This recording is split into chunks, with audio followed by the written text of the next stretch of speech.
Saan mapapasa sa Biblia na sinasabi ni Kristo na hindi maliligtas ang nasa labas na iglesia? Mga mahal na taga-subaybay, malinaw po ang pahayag ng ating Panginoong Hesukristo sa Juan 19 na ang sino mang pumasok sa loob ng kawan ay maliligtas. Ang kawan po ay ang iglesia ni Kristo. Ano daw ang pagka-address sa mga tao o sa mga sikta o denominasyon o relihiyon na kapag hindi ka nagpapahayag na si Jesucristo na paritong nasa laman, ay ikaw daw ay, Basa. Unang Juan 4:2. Dito'y nakilala ninyo ang Espiritu ng Diyos. Ang bawat Espiritong nagpapahayag na si Jesucristo ay naparitong nasa laman ay sa Diyos. So ikaw ay nasa panig ng Diyos kapag ikaw ang isang iglesyang nagtuturo na si Jesucristo ay naparitong nasa laman. Pero, pag hindi ka nagtuturo, kanino ka panig? Ang bawat Espiritong hindi nagpapahayag na si Jesus ay naparitong nasa laman ay hindi sa Diyos. Hindi pala sa Diyos. Kung hindi ka sa Diyos, anong pag-address sa iyo? At ito ang Antikristo. Antikristo pala to. Na inyong narinig na darating at ngayon nasa libutan na. Maraming membro itong Antikristo na ito. Maraming membro, mga kapatid. Nagpatawag na Kristiyano kuno, pero hindi nanimala na si Kristo ay naparitong nasa laman. Bakit ba siya naparito? Ano bang misyon niya? Biblia ang sasagot sa tanong. Ganun po ang magpapaliwanag. Tanong at sagot lang. Huwag tayong magbigay ng konklusyon. Ang konklusyon natin ay ang sagot ng Biblia. Okay, ano ba ang misyon niya? Bakit siya naparito? Bakit siya pumasok sa sanlibutan ito? Hebrews chapter 10 verse 5. Ang sabi po ng talata ay ganito. Kaya't pagpasok niya sa sanlibutan. Yung pagpasok at naparito, the same.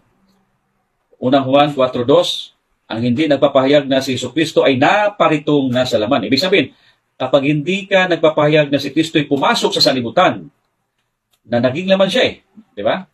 Nung pagpasok niya, naging laman siya. Kasi kung hindi siya gumawa ng laman, hindi naman siya makita.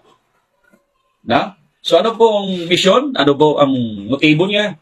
Bakit siya pumasok sa sanlibutan? Bakit siya gumawa ng laman para sa sarili niya? Bakit siya nagkatawang tao? Bakit siya naging tao?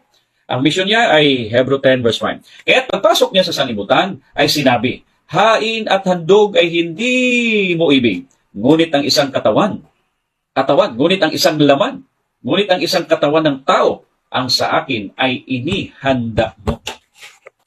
Ang misyon niya, mga kapatid, ang misyon niya, alam mo, hain at handog ay hindi mo ibig. Ibig sabihin, mga kapatid, yung hain at handog nagsimbolo sa kanya yun. Ano ba yung inihain at para saan yung inihain?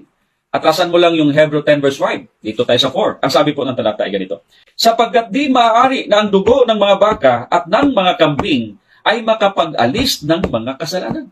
So yun palang hindi pa siya bumaba sa mundong ito, hindi pa siya nasa laman o tao, merong ginagawa ang mundong ito na maghaing handog, baka, kambing, tupa. Okay? At sinabi dito sa verse 4 ng Hebrews 10, sapagkat di maaari na ang dugo ng mga baka at ng mga kambing ay makapag-alis ng mga kasalanan. Kung hindi pala makapag-alis, bakit mo ginagawa yan?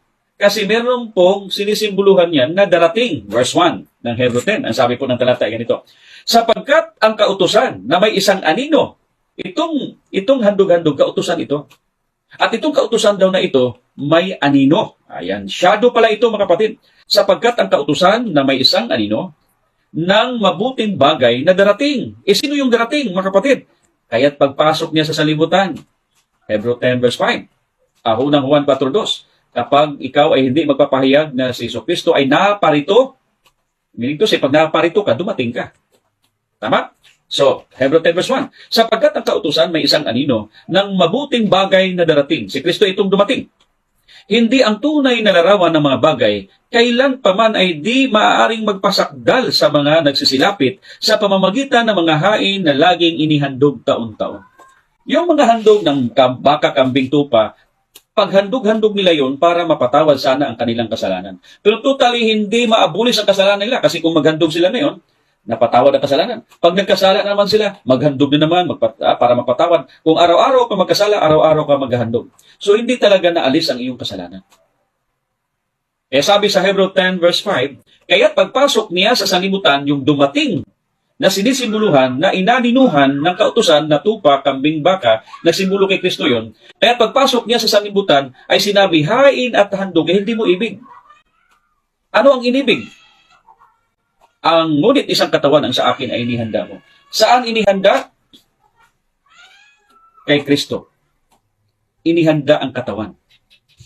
Bakit dapat maghanda ng isang katawan para kay Kristo? Kasi si Kristo, bagamat nasaan yung Diyos, hindi niya inaring isang bagay na nararapat panangnan ang kapantay sa Diyos. So meaning to say, si Kristo ay Diyos. Ngayon, kailangan siya maghanda ng katawan. Bakit? Para mahain siya. Meaning to say, kung ang baka patayin, para mapatay si Kristo. Kasi kung hindi siya maghanda ng katawan, bababa siya na Diyos, hindi siya mamatay. Pag hindi siya mamatay, walang dugo, natatagas. Kung walang dugo, walang kabayaran sa kasalanan. Hebrew 9 verse 22. Ang sabi po ng talata ganito. At ayon sa kautusan ay halos masasabi kong ang lahat ng mga bagay ay nililinis ng dugo. Nililinis ng dugo. At maliban sa pagkabuhos ng dugo ay walang kapatawaran. Maliwanag. Kung hindi mabuhos ang dugo ni Kristo, walang kapatawaran. Kung maano naman siya makapagbuhos ng dugo o mamatay para lalabas ang dugo kung hindi siya mahandaan ng katawan. Ha? Bagamat nasaan yung Diyos, nasa langit siya nung time na yon. Pagpasok niya, may laman na siya. Kasi hinanda yung laman para mamatay siya sa krus. Para mahain siya. Para ma-fulfill. Para matupad yung mga simbolo na darating. Hebrew 10 verse 1. Sapagkat ang kautusan may isang anino, yung hain at handog, baka kambing tupa, anino yon. Ang inaninuhan nun, sapagkat ang kautusan na may isang anino na mabuting bagay na darating. Si Kristo ang darating. Yung tupa, kambing, baka, anino yun kay Kristo. Simbolo yun kay Kristo. Shadow yun kay Kristo. Napakaliwanag. So kung ang tupa kailangan katayin, ang baka, kambing, kailangan katayin, kailangan lumabas ang dugo, kailangan mamatay, paano mamatay ang Jesus na ito nung nasaan yung Diyos pa siya? So kailangan maghanda ng katawan. Okay? Now, sino yung nasa loob ng katawan? Si Jesus. Jesu Kristo. Sino si Jesu Kristo? Diyos, bagamat nasaan yung Diyos. Totoo ka? Yes. Pinatunayan ito ni Pablo pa din. Okay? Dito mga kapatid sa Colosas 2:9. Ayan. So, ito po yung mga kapatid na magpapatibay na si Kristo nga ay Diyos na nasa laman. Tingnan natin. Colosas 2:9. Purihin ang bugtong at may na Diyos. Sapagkat sa Kanya'y nananahan. May nananahan at merong tatahanan. Sino itong tatahanan? Na merong tatahan sa Kanya. Sapagkat sa Kanya'y nananahan, sino ang mananahan? Kanino mananahan? Sapagkat sa Kanya'y nananahan ang buong kapuspusan ng pagkadiyos sa kahayagan ayon sa laman. Sino yung laman na dumating? Katawan na dumating? Inihanda mo sa akin. Si Kristo yon. Okay? Naghanda ng katawan para kay Kristo. Sino si Kristo? Yung nananahan sa laman. Anong tawag ni Kristo nung nakatira na siya sa laman? Sapagkat sa Kanya'y nananahan ang buong kapuspusan ng pagkadiyos. Sino ang nananahan? Yung pagkadiyos. Saan nananahan? Sa kahayagan ayon sa laman. So, pagkadiyos, buong kapuspusan ng pagkadiyos. Yun yung Creator. Yun yung God of universe.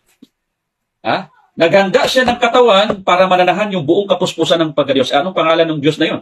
Bagamat nasaan yung Diyos, si Kristo ang tinutukoy doon. To God be the glory. Yan po ang sagot ko sa kapatid.